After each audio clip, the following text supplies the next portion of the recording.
Sa ngala ng Ama at ng Anak at Espiritu Santo, Amen. sumainyo ang Panginoon. At sumainyo rin. Mga kapatid, aminin natin ating makasalanan upang tayo maging marapat gumanap sa banal na pagdiriwang.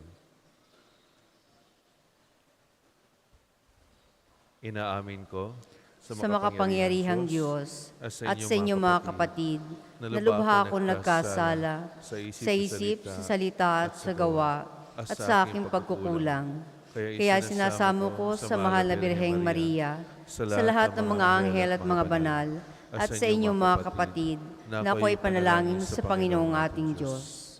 Kaawaan tayo ng makapangyarihang Diyos, patawarin tayo sa ating mga kasalanan, at patnubayan tayo sa buhay na walang hanggan. Amen.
Manalangin tayo. Ama naming makapangyarihan, nililingaw ng iyong maasang ilaw ang mga naliligaw na iyong pinababalik sa daan para ikaw ay matagpuan. Ang mga kabilang na nananalig sa iyong anak ay pagkalooban mong makapagwaksi sa tanang salungat. Sa ngalang Kristiyanong sa iyo'y tinanggap upang ito ay talagang mapangatawan ng ganap sa pamamagitan ni Jesucristo kasama ng Espiritu Santo, magpa sa walang hanggan. Amen.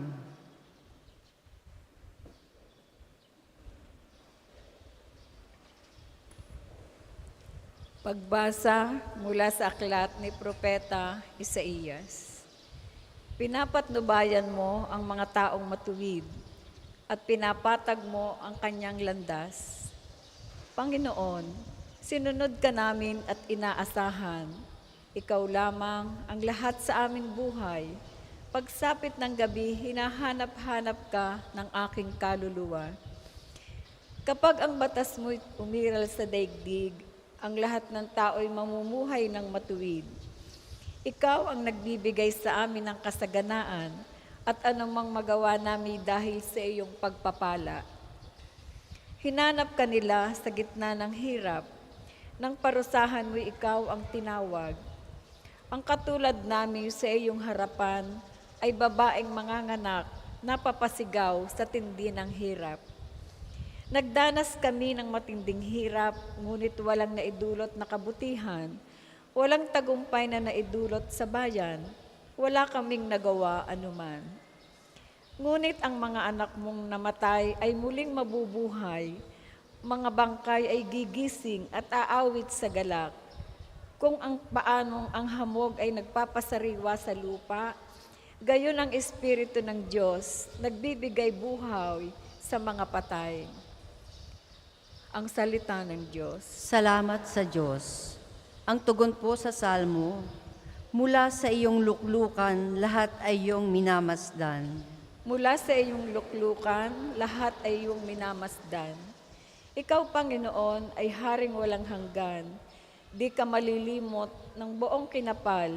Ikaw ay mahabag, tulungan ng Siyon.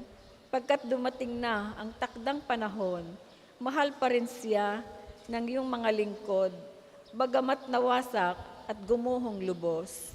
Mula sa iyong luklukan, lahat ay iyong minamasdan. Ang lahat ng bansa sa poon ay takot, maging mga hari sa buong sinukob. Kung iyong itayong pamuli ang Siyon, ikay mahahayag doon, Panginoon. Daing ng mahirap ay iyong diringgin, di mo tatanggihan ang kanilang daing. Mula sa iyong luklukan, lahat ay iyong minamasdan. Ito'y matititik upang matunghayan ng sunod na lahing di pa dumaratal. Ikaw nga, O Poon, ay papurihan. Mula sa itaas, luklukan mong banal, ang lahat sa lupa'y iyong minamasdan, iyong dinirinig ang pagtataghuyan na mga bilanggong ang hatol ay bitay upang palayain sa hirap na taglay. Mula sa iyong luklukan, lahat ay iyong minamasdan. Magsitayo pong lahat.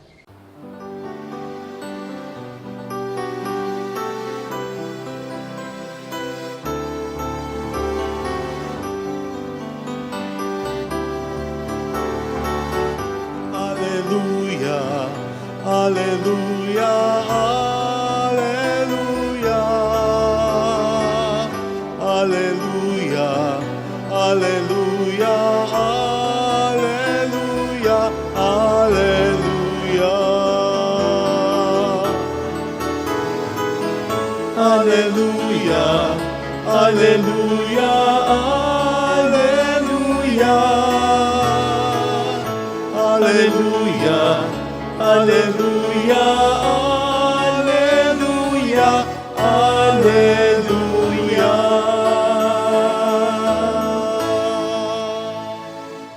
Sumainyo ang Panginoon. At sumainyo rin. Ang mabuting balita ng Panginoon ayon kay San Mateo. Papuri sa iyo, Panginoon. Noong panahong iyon, sinabi ni Jesus, "Lumapit kayo sa akin, kayong lahat na napapagal at nabibigatan sa inyong pasanin, at kayo'y pagpapahingahin ko. Pasanin ninyo ang aking pamatok, at mag-aral kayo sa akin.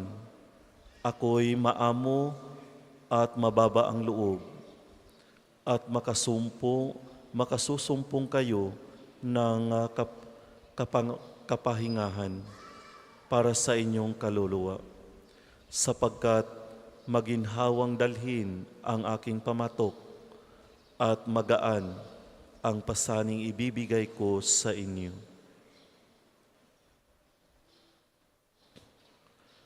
Ang mabuting balita ng Panginoon. Pinupuri ka namin, Panginoong Hesukristo.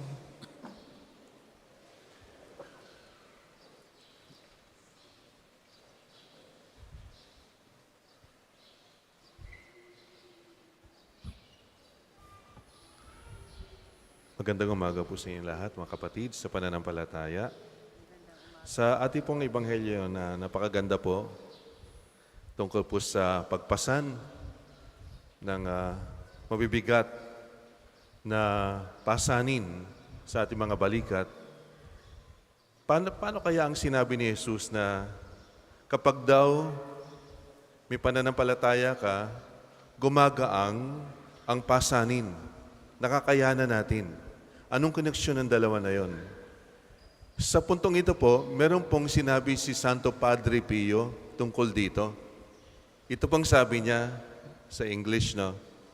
"The most beautiful credo is the one that bursts forth from your lips in darkness, in sacrifice, in pain, in the supreme effort of an unbending will for good. This is what dispels, like a flash of lightning, the gloom of your soul. It is what leads you to God in the fury of the storm." Ipadre Pio po yung mga salita. Anong ibig sabihin nun? Anong koneksyon yun sa ebanghelyo natin? Sabi niya, ang tunay na paniniwala ay yung paniniwalang nagsasaya kapag maraming kadiliman sa buhay. Kapag maraming mga pagsubok, maraming pasanin, pero sa kabila ng lahat na yon, masaya ka dahil alam mo, pinapayagan ng Diyos sa mangyari sa iyon na merong purpose, may rason kung bakit. Alam nyo, napakalaking pananampalatayang kailangan mo para tanggapin ito. Kinakailangan mag-surrender po tayo sa kalooban ng Diyos. Kasi ang tunay na prutas ng pananampalataya ay pagpasakop sa kalooban ni Kristo. The greatest sign of faith is to learn to surrender to God's will. Sa hirap at ginhawa, sa sakit at kalusugan, sa kayamanan at kahirapan, God's will be done. At tinatanggap mo yon ng buong puso mo. Ito po ang tinuturo ni Padre Pio araw-araw nung siya'y nabubuhay pa. Nung siya'y nagbibigay ng talk sa kanyang mga spiritual daughters, spiritual sons, itong palagi niyang sinasabi sa kanila, tanggapin ang kalooban ng Diyos na maluwag sa puso. And God will bless you. Ihilumin niya ang mga sugat sa ating puso at isipan. Basta malakas ang ating pagtitiwala sa Diyos. Huwag nating pagdududahan ang Diyos. Isipin natin, alam niya ang kanyang ginagawa. Kapag ano po maging disposition ng puso natin, magiging totoo po ang mga salita ni Jesus na ating narinig sa Ebanghelyo kanina. Nasabi niya, magiging magaang ang pasan sa ating mga balikat. Makakayanan natin ang ating mga problema sa buhay. Alam niyo po, maski si Padre Pio, grabe po yung mga paghihirap niya sa buhay. Magmula nung natanggap niya yung stigmata, yung mga sugat ni Kristo sa kanyang katawan na September 20, 1918, nagsimula ng makatanggap siya na napakaraming paghihirap sa buhay. Persecution, hindi siya maintindihan ng mga tao, but may mga sugat siya. Pinagbintangan siya kung ano-ano na hindi naman totoo. At dahil sa mga bintang na yon, naparusahan po siya ng simbahan. Pinagbawalan siya na magmisa sa publiko ng almost 2 years na hindi pwede magpakita kanino man. Kinulong sa kumbento for almost 2 years na hindi pwede makipag-communicate maski sa kanyang mga magulang. Just imagine. Dahil lang sa maling mga reports, dahil sa inggit sa kanya. Pero after 2 years, napawalang sala siya. Nung sinabi sa kanya, Padre Pio, okay ka na, pwede ka na magmisa. Wala lang.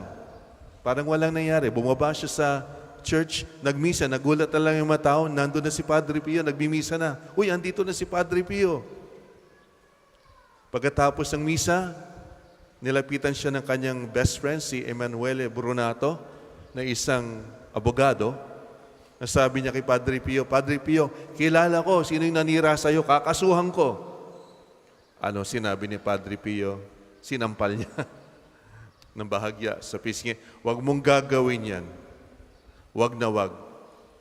Ito ay ipinahintulot ng Diyos sa mangyari sa akin dahil may reason kung bakit. Kaya huwag mong kakasuhan yon. Okay lang sa akin lahat. Masaya ako na nangyari sa akin yung parusa, yung mga suffering na yon, tinatanggap ko lahat. Yan po ang sign na santo siya. Hindi po naging santo si Padre Pio sa mga milagro niya. Hindi yun. Hindi po yun ang pundasyon ng pagiging banal. Pagiging banal ay pagtanggap sa kalooban ng Diyos kahit mahirap. Yun ang tunay na kabanalan, hindi milagro. Secondary yun. Primary, do God's will, even if it hurts. Diba sabi nga, give until it hurts. Give to God kahit mahirap, and He will bless you. At finally po, si Padre Pio, bakit niya nagagawa yon? Bakit wala siyang reklamo? Kasi alam ni Padre Pio na ang buhay sa mundong ito ay hindi forever. Walang forever sa buhay natin sa mundong ito. Tandaan niyo yan. All of us will have to die someday, somehow, somewhere. Tama? Ang gusto ni Padre Pio, lahat tayo makarating sa langit. Minsan nagtatanong ako sa mga tao, gusto nyo ba pumunta sa langit? Lahat, yes. Tapos next question, handa ba kayong gawin ang nararapat para pumunta sa langit? Ang hina ng yes. Ano gusto nyo? Parang first prize? Parang lahat madali? Hindi pwede yun. Pinaghihirapan po makarating sa langit. Hindi po raffle draw yun. Hindi po loto, hindi ganun. Heaven should be suffered for. Yan ang turo ni Padre Pio. Kaya nga, kapag nahihirapan tayo na makamit ang langit, sabi ni Padre Pio, sabi niya lang, pray, hope, and don't worry. Just go on, kahit anong mangyari. Remember, kapag tayo tapat sa Diyos, God will provide. Tama? God will provide. Just be faithful to Him. Walang problema. Let us pray now po sa ating mahal na ina, Our Lady of Grace, kung saan deboto si Padre Pio, na sana tulungan niya natang maunawaan po ang pamamaraan ng Diyos sa puso natin, sa buhay natin. Surrender to God, and He will surrender to you. Do God's will, and He will bless you. Sabihin na lang palagi kay Lord, yes Lord, Your will be done. At kayo po ay mamahalin niyang tunay, at hindi kayo magsisisi. At sana na po tayo lahat ay pagpalain ng Panginoon Diyos sa pamamagitan ni Mama Mary at ni Santo Padre Pio.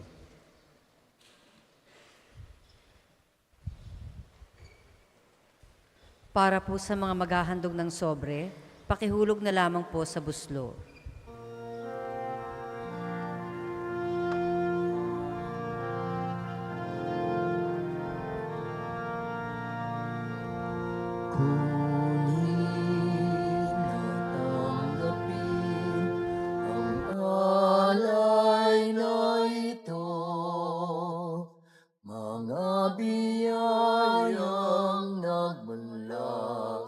Sa pagpapala mo,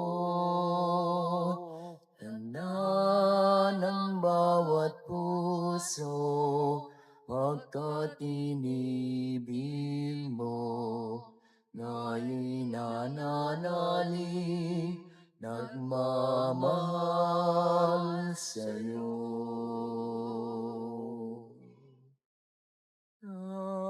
Ng bawat puso, pagkatinibig mo, ngayon'y nananalig, nagmamahal sa'yo. Magsitayo pong lahat.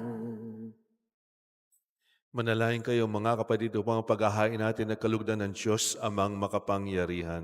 Tanggapin nawa ng Panginoon itong paghahain sa iyong mga kamay, sa kapurihan niya at karangalan, sa ating kapakinabangan at sa buong sambayanan niyang banal. Ama namin lumikha, tunghayan mo ang mga alin na iyong sumasamong sambayanan at tanggapin mo ang mga ito para madagdagan ang iyong kabanalan sa mga nananalig na tunay sa pamamagitan ni Jesucristo kasama ng Espiritu Santo magpasawalang hanggan. Amen. Sumainyo ang Panginoon. At sumainyo rin. Itaas sa Diyos ang inyong puso at diwa. Itinaas na namin sa Panginoon. Pasalamatan natin ang Panginoong ating Diyos. Marapat na siya ay pasalamatan. Ama naming makapangyarihan, tunay nga marapat ay ikaw ay aming pasalamatan. Pinagbibigyan mong ito'y aming maihayag, kahit na ito'y wala ng anumang maidaragdag, sa kadakilaang sa iyo ay likas. Sa pagpupuri namin ang nakikinabang, ay kami ring iyong pinakikiharapan sa pamamagitan ng iyong anak na minamahal. Kaya kaisa ng mga anghel na nagsisiawit ng papuri sa iyo nang walang humpay sa kalangitan, kami nagbubunyi sa iyong kadakilaan.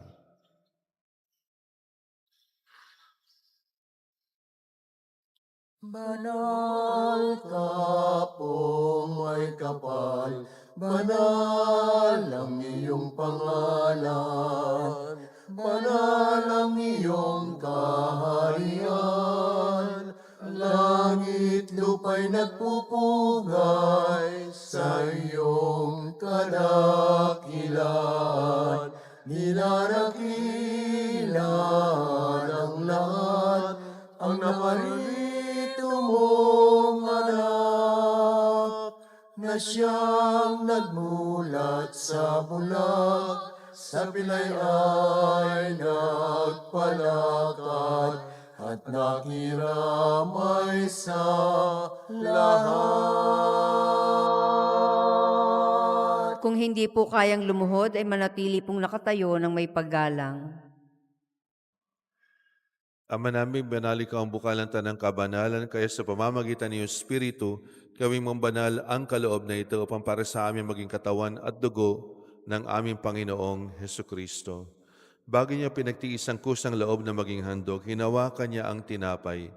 Pinasalamatan kanya, pinaghati-hati niya iyon, iniabot sa kanyang mga alagad at sinabi, "Tanggapin ninyong lahat ito at kanin, ito ang aking katawan na iahandog para sa inyo."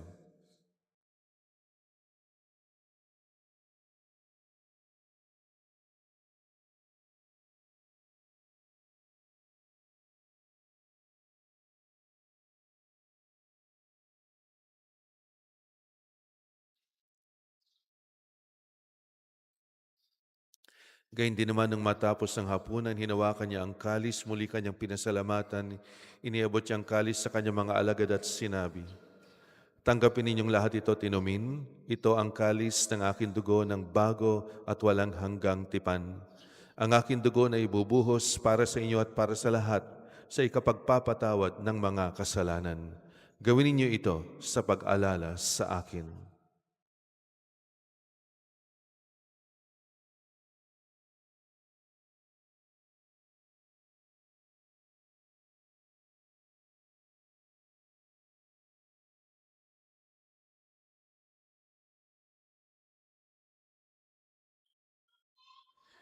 Ipagbunyi natin ang misteryo ng pananampalataya. Si Kristo'y namatay, si Kristo'y nabuhay, si Kristo'y babalik sa wakas ng panahon. Ama, ginagawa namin ngayon ang pag-aalala sa pagkamatay at muling pagkabuhay ng iyong anak, kaya't iniaalay namin sa iyo ang tinapay na nagbibigay buhay at ang kalis na nagkakaloob ng kaligtasan. Kami nagpapasalamat dahil kami iyong minarapat at tumayo sa harap mo para maglingkod sa iyo.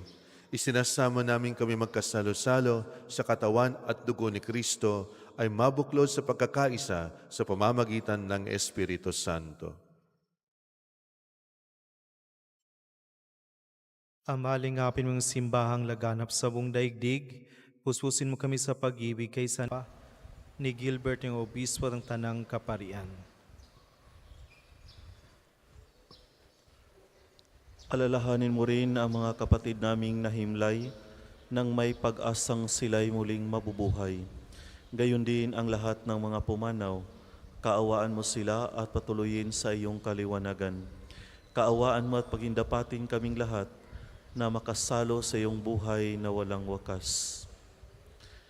Kaisa ng mahal na Berhing Maria ng Ina ng Diyos, ni San Jose ng kanyang kalinis-linisang esposo, kaisa ng mga apostol at ng lahat ng mga banal, Santo Padre Pio, na namuhay dito sa daigdig ng kalugod-lugod sa iyo, maipagdiwang nawa namin ang pagpupuri sa ikararangal mo sa pamagitan ng iyong anak na aming Panginoong Hesukristo.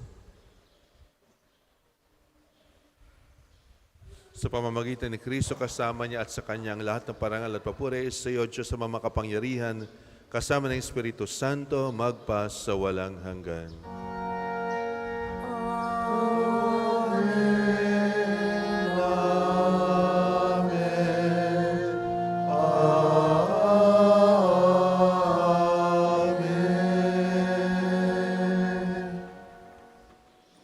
Sa tagubilin ng mga nakagagaling na utos sa turo ni Jesus sa Panginoon natin at Diyos, ipahayag natin ng lakas loob.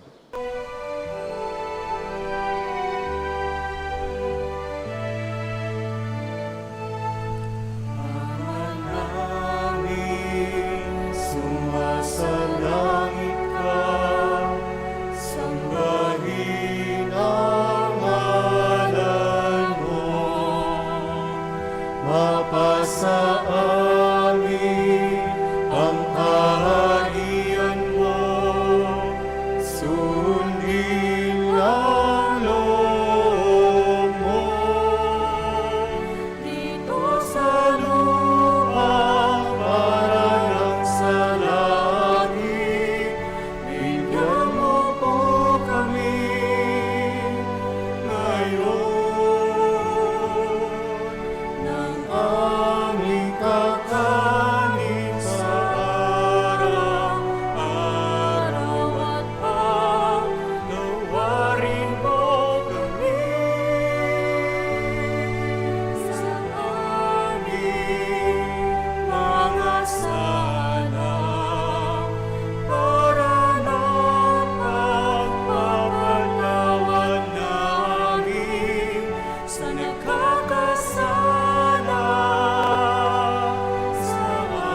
Hinihili namin kami iadya sa lahat na masama, pagkalooban ng kapayapaan araw-araw, iligtas sa kasalanan, at ilayo sa lahat ng kapahamakan.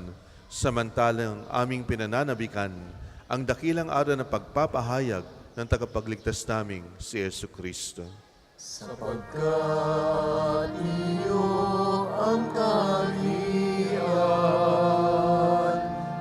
At ang kapangyarihan at ang kapurihan magpakailanman. Amen. Panginoong Jesucristo, sinabi mo sa iyong mga apostol, kapayapaan ang iniiwan ko sa inyo, ang aking kapayapaan ang ibinibigay ko sa inyo. Tunghayan mo ang aming pananampalataya at huwag ang aming pagkakasala. Pagkalooban mo kami ng kapayapaan at pagkakaisa ayon sa iyong kalooban, kasama ng Espiritu Santo, magpasawalang hanggan. Amen. Ang kapayapaan ng Panginoon ay laging sumainyo. At sumainyo rin. Magbigayin kayo ngayon ng kapayapaan sa isa't isa. Peace be with you. Kordero ng Diyos na nag-aalis sa mga kasalanan ng sanlibutan, maawa ka sa amin. Kordero ng Diyos na nag-aalis sa mga kasalanan ng sanlibutan, maawa ka sa amin. Kordero ng Diyos na nag-aalis sa mga kasalanan ng sanlibutan, ipagkaloob mo sa amin ang kapayapaan. Kung hindi po kayang lumuhod, ay manatili pong nakatayo ng may paggalang.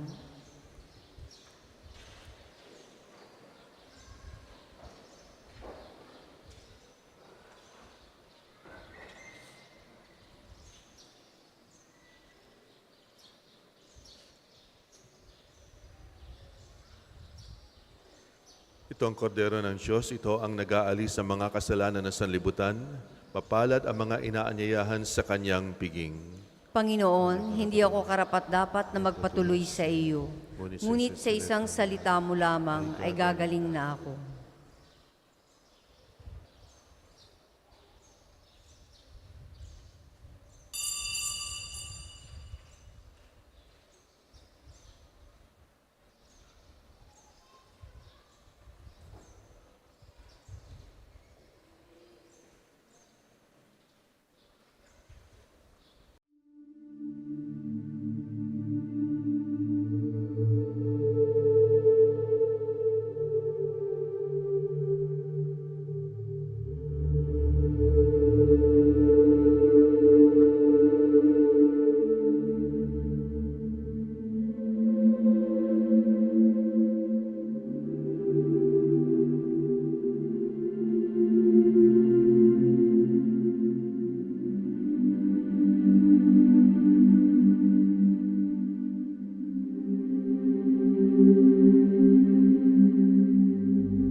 Manalangin tayo.